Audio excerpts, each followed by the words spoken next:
Let's talk about New York, and a quick heads up, my longtime AI voice got retired, so you're hearing a new male voice today. I'm testing a few options, so drop a comment, keep this voice, or next.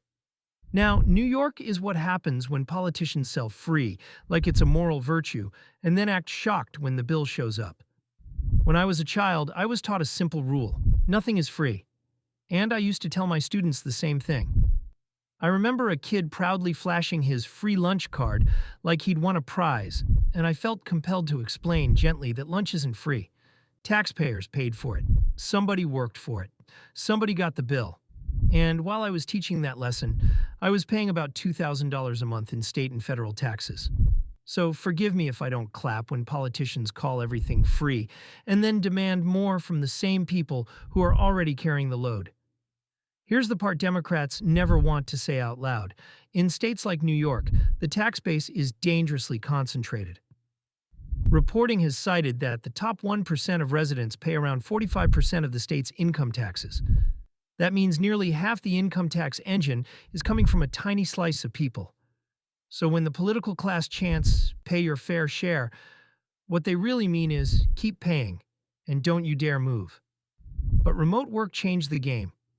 The Manhattan tax base isn't captive anymore. People can live in Florida or Texas and keep their income. And once those high earners leave, New York doesn't respond by cutting the free stuff. It responds by squeezing the people who can't leave: working families, retirees, small business owners, and anyone whose job is tied to the city. Now add the spending side. New York City has been spending eye-watering amounts on homelessness. Reporting tied to the comptroller's data put it at roughly $81,000 per unsheltered homeless person in a year.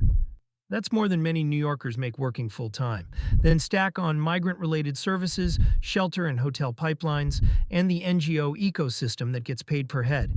At a certain point, it stops looking like a safety net and starts looking like a business model.